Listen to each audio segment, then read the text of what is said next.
শারদীয় দুর্গোৎসবে সবশেষ খবর জানাতে রাজধানীর ঢাকেশ্বরী জাতীয় মন্দির থেকে আমাদের সঙ্গে যুক্ত হচ্ছেন শারমিন পুতুল ও বরিশালের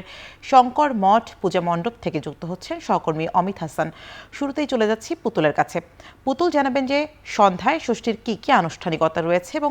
ডিএমপি কমিশনার পূজা মণ্ডপ পরিদর্শনে এসে কি বলেছেন।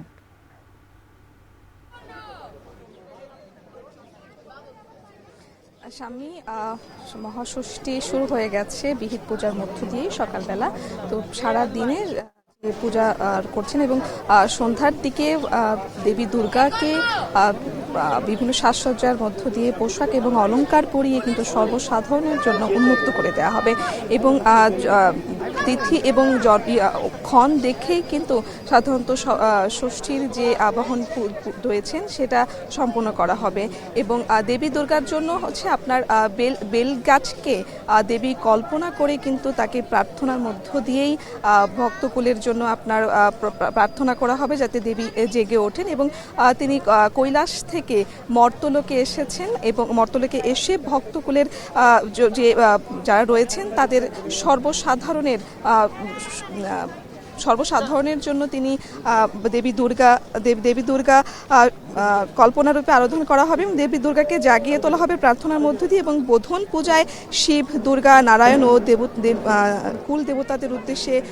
নৈবেদ্য নিবেদন করা হবে এবং বোধনের পরেই কিন্তু আপনার অধিবেশনের পালা। দেবীকে আবাহন করা হয় এবং পরের দিন অর্থাৎ সপ্তমীতে পূজা গ্রহণ করার জন্য কিন্তু দেবীকে আমন্ত্রণ জানানো হয় এই ষষ্ঠী পূজার বোধন পূজার মধ্য দিয়ে এবং বোধনের স্থলে দেবীর উপরে যে দেবীর বেদির উপরে যে বেলগাছ বসানো হবে তার সামনে পঞ্চপল্লব এবং ডাব দিয়ে ঘট স্থাপন করা হবে এবং পঞ্চপল্লব অর্থাৎ আম, অশ্বত্থ, বট এবং যে পাকুড় এবং যজ্ঞ ডুমুর এবং ওই দেবীকে কিন্তু বেলগাছটিকে দেবী কল্পনা করে এবং আরাধনা করা হবে এবং ডিএমপি কমিশনার জানিয়েছেন ঢাকা মহানগরের মধ্যে যে 254টি পূজা মণ্ডপ রয়েছে তার মধ্যে 89টি পূজা মণ্ডপে তারা একটু অধিক ঝুঁকিপূর্ণ বলে চিহ্নিত করেছেন। তবে গতবারের তুলনায় এই বছরে পুলিশ বাহিনী এবং আইনশৃঙ্খলা বাহিনী সুসংগঠিত রয়েছে এবং কোনো ধরনের কোনো প্রকার আপনার আশঙ্কা নেই নাশকতার। সেই কারণে কিন্তু বেশ আশা প্রকাশ করেছেন যে কোনো প্রকার নিরাপত্তার ঝুঁকি নেই। এই ছিল স্বামী আমার কাছে সবশেষ। রাজধানীর ঢাকেশ্বরী মন্দির থেকে ষষ্ঠী পূজার আয়োজন নিয়ে জানাচ্ছিলেন সহকর্মী পুতুল এবং এই মুহূর্তে আমরা বরিশালের খবর জানতে চাই। সেখানে আছেন অমিত জানাবেন যে ষষ্ঠী পূজায় এই মুহূর্তে কি ধরনের আয়োজন দেখছেন এবং ভক্তদের সমাগম কেমন। আমি একটু জানিয়ে রাখি যে গতকাল থেকেই আমরা দেখেছি যে বরিশাল মহানগরীর যে মণ্ডপগুলোতে রয়েছে সেই মণ্ডপগুলোতে যারা দর্শনার্থী রয়েছেন কিংবা ভক্তরা রয়েছেন তারা ভিড় করছেন পূজা মণ্ডপ ঘিরে এবং আজকেও আমরা দেখেছি যে বিকাল থেকেই কিন্তু বরিশালের যে মণ্ডপগুলো রয়েছে সেগুলোতে ভক্তরা ভিড় করছেন, দর্শনার্থীরা এসে প্রতিমা দেখছেন, ঘুরছেন এবং তাদের সময় কাটাচ্ছেন। এবং একটু জানিয়ে রাখি যে আজকে সন্ধ্যার পর থেকেই যে ষষ্ঠী পূজার যে আনুষ্ঠানিকতা সেটি শুরু হবে এবং তার মধ্যে থেকেই দুর্গাপূজার যে মূল আনুষ্ঠানিকতা সেটি শুরু হবে এবং এই মুহূর্তে দেখছেন যে এই মন্দিরটিতে কিন্তু ভক্তরা ইতিমধ্যে ভিড় করেছে এবং আমরা বরিশাল নগরের অন্য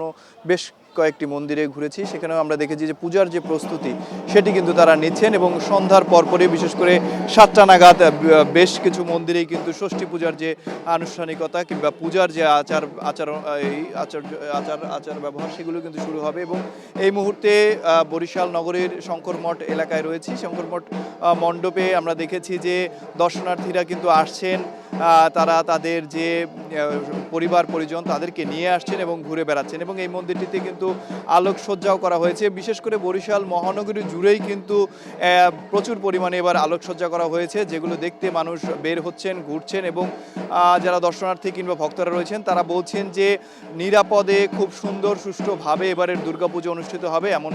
প্রত্যাশা করছেন তারা এবং তারা যেন সবাইকে নিয়ে খুব সুন্দরভাবে এই পূজাটি উদযাপন করতে পারেন এ লক্ষ্যেও তারা